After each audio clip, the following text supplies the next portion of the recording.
সম্মানিত দর্শক, আসসালামু আলাইকুম। বাংলার তথ্যনির্ভর সর্বশেষ খবরাখবরে যুক্ত হওয়ার জন্য আপনাকে অসংখ্য ধন্যবাদ। জানিয়ে দিচ্ছি আমাদের হাতে থাকা সর্বশেষ আপডেট।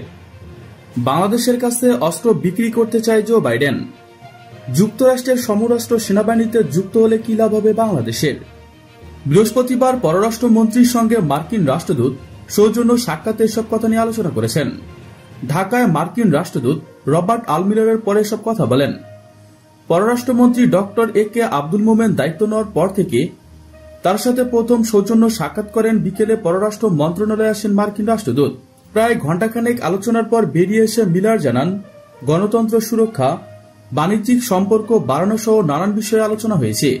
যুক্তরাষ্ট্র বাংলাদেশের কাছে সামরিক সরঞ্জাম বিক্রির প্রস্তাব দিয়েছেন। এ বিষয়ে জানতে চাইলে পররাষ্ট্রমন্ত্রী বলেন, সব বিষয়ে যুক্তরাষ্ট্রের সঙ্গে সম্পর্ক ইতিবাচকভাবে এগিয়ে নিতে চায় সরকার। তবে সবার আগে বাংলাদেশ চায় বঙ্গবন্ধুর পলাতক খুনি রাশেদ খানকে ফেরত আনতে।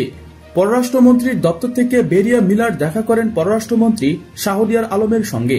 দ্বিতীয় দফায় প্রতিরক্ষা মন্ত্রীর দায়িত্ব নয় তাকে অভিনন্দন জানান মার্কিন রাষ্ট্রদূত। যুক্তরাষ্ট্রের অস্ত্র কিনলে কি লাভ বাংলাদেশের? আধুনিক এবং উন্নত মানের অস্ত্র বাংলাদেশের কাছে বেচতে কম বেশি 5 বছর ধরে চুক্তি করার আহ্বান জানিয়েছে যুক্তরাষ্ট্র। অন্যদিকে ফোর্সেস গোল 2030 বাস্তবায়ন এবং সমরাষ্ট্রের বহুমুখী উৎস নিশ্চিত করতে বাংলাদেশ ও যুক্তরাষ্ট্রের কাছ থেকে অস্ত্র কিনতে চায়। প্রশ্ন উঠেছে, আমেরিকার কাছ থেকে অস্ত্র সংগ্রহ করলে বাংলাদেশ কি কি সুবিধা পাবেন?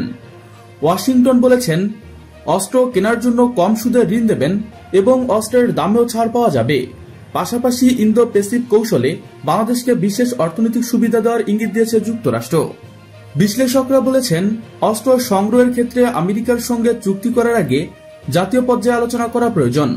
আমেরিকার অস্ত্র সবসময় শর্তযুক্ত থাকে, তাই এসব শর্ত দেশের জন্য ইতিবাচক হবে কিনা সে বিষয়ে সতর্ক থাকতে হবে। পশ্চিমের দেশ যুক্তরাষ্ট্রের সঙ্গে বাংলাদেশের সম্পর্ক এগিয়ে নিতে গত 3 থেকে 7 এপ্রিল পররাষ্ট্রমন্ত্রীর নেতৃত্বে পররাষ্ট্র সচিব সহ বাংলাদেশের প্রতিনিধি দল ওয়াশিংটন সফর করেন। ওই সফরে যুক্তরাষ্ট্রের পররাষ্ট্রমন্ত্রী, একাধিক কংগ্রেসম্যান ও বাইডেন প্রশাসনের একাধিক কর্মকর্তার সঙ্গে বৈঠক হয়, যেখানে সম্পর্কের সব বিষয় নিয়ে আলোচনা হয়। এসব আলোচনার মধ্যে অন্যতম ইস্যু ছিল বাংলাদেশের কাছে যুক্তরাষ্ট্রের অস্ত্র বেচা সংক্রান্ত শর্ত ও আইন নিয়ে আলোচনা। অস্ত্র সংগ্রহ সংক্রান্ত মূল বৈঠকটি হয় গত 6 এপ্রিল 8ম নিরাপত্তা সংলাপ অনুষ্ঠানে। ওই সংলাপে ঢাকার পক্ষে নেতৃত্ব দেন পররাষ্ট্র সচিব মাসুদ বিন মোমেন।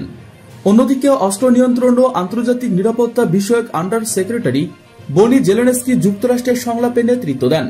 কূটনৈতিক সূত্রগুলো বলেছেন, এই সংলাপে অস্ত্র সংগ্রহ করা সংক্রান্ত ইস্যুতে ঢাকা ওয়াশিংটন সফর আলোচনা হয়। যুক্তরাষ্ট্র কম মূল্যে এবং অস্ত্র কেনার জন্য বাংলাদেশকে সহজ শর্তে ঋণ দেওয়ার আগ্রহ প্রকাশ করেছেন। পাশাপাশি ইন্দো প্যাসিফিক ইস্যুতে বিশেষ করে অর্থনৈতিক সুবিধা দেবে বলে ইঙ্গিত দিয়েছেন। যুক্তরাষ্ট্রের কাছ থেকে অস্ত্র সংগ্রহ করার পূর্ব শর্ত হচ্ছে general security of military information agreement GSOMIA এবং acquisition and servicing agreement ACSA সই করা। আকসা হচ্ছে সামরিক রসদ বিষয়ে কেনাকাটা করার একটি রূপরেখা চুক্তি। জেসমিয়া হচ্ছে যুক্তরাষ্ট্র সরকারের সঙ্গে সামরিক খাতের গোপন তথ্য বিনিময়। যুক্তরাষ্ট্রের সঙ্গে সদ্য সমাপ্ত নিরাপত্তা সংলাপে জেসমিয়া এবং আকসা আইন নিয়ে দুই পক্ষের মধ্যে খোলামেলা আলোচনা হয়। তার আগে গত মার্চে ঢাকা সফরে এসে যুক্তরাষ্ট্রের স্টেট ডিপার্টমেন্টের আন্ডার সেক্রেটারি ভিক্টোরিয়া নুল্যান্ড এই দুটি আইনের হালনাগাদ করার খসড়া হস্তান্তর করেন। নিরাপত্তা সংলাপে ঢাকার পক্ষ থেকে জেসমিয়া এবং আকসা আইনের পাশাপাশি যুক্তরাষ্ট্রের ক্যাকটারিয়া American advanced through security act সম্পর্কে জানতে চাওয়া হয়। আকসা আইনটি হচ্ছে কোন দেশ রাশিয়া, ইরান এবং উত্তর কোরিয়ার সঙ্গে সম্পর্ক রাখলে বা সমরাস্ত্র লেনদেন করলে যুক্তরাষ্ট্র ওই রাষ্ট্রের বিরুদ্ধে নিষেধাজ্ঞা জারি করতে পারবেন এবং এই আইন শতভাগ যুক্তরাষ্ট্রের ইচ্ছা অনুযায়ী প্রয়োগ করা হয়। গত সপ্তাহের বৈঠকে বাংলাদেশের পক্ষ থেকে ক্যাকস্টা আইনে উল্লেখ করে বলা হয়, বাংলাদেশ যুক্তরাষ্ট্রের কাছ থেকে অস্ত্র সংগ্রহ করার পর রাশিয়া বা অন্য কোনো দেশ থেকে অস্ত্র সংগ্রহ করতে চাইলে ওয়াশিংটন যাতে আপত্তি না তোলে সেই বিষয়ে নিশ্চয়তা দিতে হবে। নিরাপত্তা সংলাপের বৈঠকে ঢাকার পক্ষ থেকে জানতে চাওয়া হয় এবং প্রশ্ন করা হয়, কিন্তু চূড়ান্ত কোনো সিদ্ধান্ত জানা যায়নি। ওয়াশিংটনে নিরাপত্তা সংলাপ শেষে পররাষ্ট্র সচিব মাসুদ বিন মোমেন সাংবাদিকদের জানান, দুই পক্ষের মধ্যে আলোচনা সফল হয়েছে। আশা করছি আগামী বছরের মধ্যে জেসমিয়া চূড়ান্ত করা হবে। কূটনৈতিক সূত্রগুলো বলেছে, অস্ত্র কেনা সংক্রান্ত যুক্তরাষ্ট্রের সঙ্গে বাংলাদেশের সব চুক্তিতে যুক্তরাষ্ট্র অস্ত্র সংগ্রহ করার জন্য বাংলাদেশকে বিশেষ ঋণ দেবেন। পাশাপাশি যুক্তরাষ্ট্র অস্ত্রের দামেও ছাড় দেবেন এবং ইন্দো প্যাসিফিক কৌশলে বাংলাদেশকে বিশেষ অর্থনৈতিক সুবিধা দেবেন। সর্বোপরি বৈশ্বিক ক্ষমতার দেশ যুক্তরাষ্ট্রের সঙ্গে বাংলাদেশের সম্পর্ককে যে টানাপোড়েন চলছে তাতে উন্নতি ঘটবে। তবে গণতন্ত্র ও মানবাধিকার ইস্যুতে যুক্তরাষ্ট্রের যে অসন্তোষ বা বাংলাদেশের র্যাবের উপর যে নিষেধাজ্ঞা দেওয়া হয়েছে তা প্রত্যাহারের কোনো গ্যারান্টি পাওয়া যাবে না। এর মধ্যে যুক্তরাষ্ট্র একাধিকবার বিষয়টি পরিষ্কার করেছেন যে র্যাবের উপর থেকে নিষেধাজ্ঞা প্রত্যাহারের বিষয়টি একটি প্রক্রিয়াগত ব্যাপার, চাইলেই প্রত্যাহার সম্ভব নয়। সাবেক পররাষ্ট্র সচিব মোহাম্মদ তৌহিদ হোসেন এই প্রসঙ্গে বলেন, বাংলাদেশের বেশিরভাগ অস্ত্রের উৎস চীন, তাই ফোর্সেস গোল 2030 বাস্তবায়নে বাংলাদেশের অস্ত্র কেনার প্রয়োজন আছে। অন্যদিকে যুক্তরাষ্ট্রের অস্ত্র বিক্রির তাগিদ আছে,